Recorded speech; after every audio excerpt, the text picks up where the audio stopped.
نه ښکارېدونکي قوتونه انویزیبل فورسونه چې کوم دي هغې نن عدلیه یرغمال کړې، هغې نن آئین یرغمال کړې، هغې نن پارلیمنٹ یرغمال کړې، هغې نن نیب یو اداره جوړه کړې، هغه یرغمال ده. د دې وطن دپاره پاکستان پیپلز پارټۍ قرباني ورکړې ده.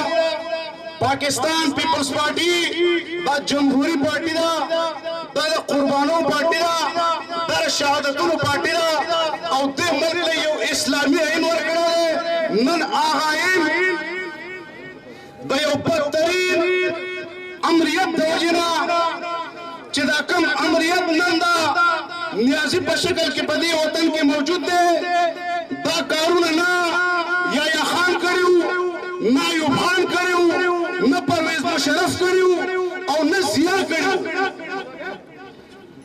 د افسوس خبره دا ده نن چې په دې وطن کې کوم حالات دي، زه یقینا په خپل ځانګړي په ما پسې نن 53,000 روپۍ بل د بجلۍ راغلی. آیا څه ګناه مو کړی؟ 53,000 روپۍ بل نن په ما پسې راځي. زما کور ته ښایسته ځوانان پیغلې راشي، وایي ناظم صاحب موږ له د بجلۍ بل داخل کا. دا ډېره د افسوس خبره ده. دوی چې موږ په دې وطن کې انصاف راوړو او نوم د چا استعمالوي، نوم د اسلام استعمالوي، نوم د عمر رضی الله تعالی عنہ استعمالوي، نوم د الله استعمالوي او نوم د ریاست مدني استعمالوي او کارونه پکې څنګه کېږي. کوم واقعه چې په ساحوال کې شوې ده، کوم ماشومان چې په بېدردۍ سره د هغو مور او پلار وژلی شوي دي، یقینا که دغه کار یا په فلسطین کې شوی یا په چچنیا کې شوی یا په کشمیر کې شوی، څومره په دلیران انداز کې، څومره په بهادرۍ په انداز کې.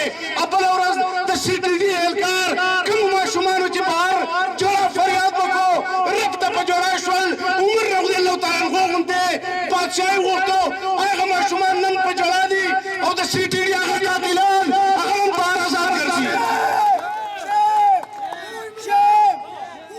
دا ستا په انصاف باندې نن یو بدومه داغ دی. د کوم طرفه انصاف؟ کوم اسلام؟ وزیر اطلاعات به یوه خبره کوي، وزیر اعظم به بله کوي، وزیر داخله به بله کوي، وزیر خارجه به بله کوي، وزیر تجارت به بله کوي. تو خو د پاکستان نه څه منډهۍ غوندې جوړه کړه. دا خو یو ایټمي ملک دی، دا خو یو اسلامي ملک دی. د دې دپاره د دې وطن علماء کرامو، سیاسي قایدینو، صحافي برادرۍ، د میډیا ملګرو، د دنیا مطلب چې څومره مسلمانان دي د پاکستان د ازادۍ لپاره قرباني ورکړې. نن دې صاحب ته دا وطن په اسانه میلاو شو، نن پکې هغه نخرې کوي. امریکې ته لاړ، هلته اواز کوي، وایي زه داسې یم لکه زه چې د بهان مې ورکپ وګټم. دلته چې راغی موږ په تمه وو یو سرپرایز به راکوي، شاید موږ ته خو څه نه ښکاري خو چې داسې خفیات ورسوي او دی میډیا ته ایکسپوز کړي چې او په رښتیا ما د بهان مې ورکپ وګټو. دلته استقبال وشو په ډول تاب او په دوپړو سره. سهار لا اخبار کې بیان راغی چې هندوستان مودي آرټیکل 370 اپلای کو او کشمیر باقاعده د هندوستاني سو ګرځوله. دا د هغه د بهان مې ورکپ. بیا وایي زمونږ مشر په پرتوک کې د نوخار په پرتوک کمیس کې د چارسدې په سپلو کې او د پېښور په واسکټ کې تللی دی. مودي پلنګ کې راغلی دی، هغو د کشمیر جشن مناو کو او موږ د کشمیر د بیللو جشن مناو کو. ما نه داسې پرتوک او کمیس نه دی پکار، ما نه نن پکار دی.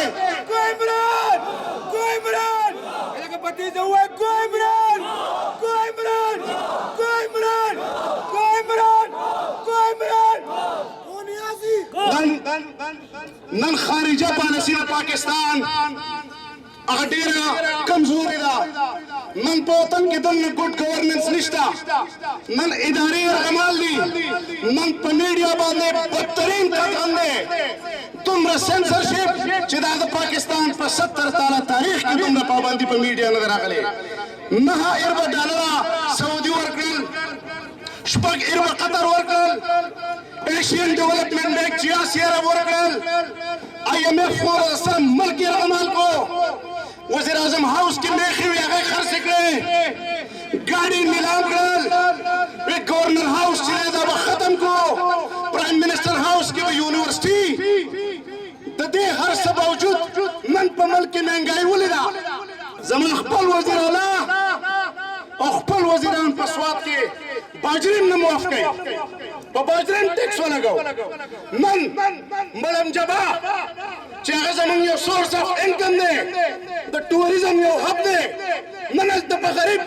नंद स्वाद पदशत ज़दा पसलसला ज़दा पसीलाब ज़दा खल्को बंदे अल तन टैक्स लगाई और यो टैक्स टूल प्लाजा जोड़ाई तदगिदा ग्रैंड डेमोक्रेटिक अलायंस भरपूर मुजम्मत कई इंशाअल्लाह दा तहरीक बरवानी दा दीदारो दा ज़ादे द पारा तहरीक दा बरवानी वो मर्द नहीं जो डर जाए हालात के खूनी मंजर से वो मर्द नहीं जो डर जाए हालात के खूनी मंजर से जिस दौर में जीना मुश्किल हो उस दौर में जीना लाजिम है।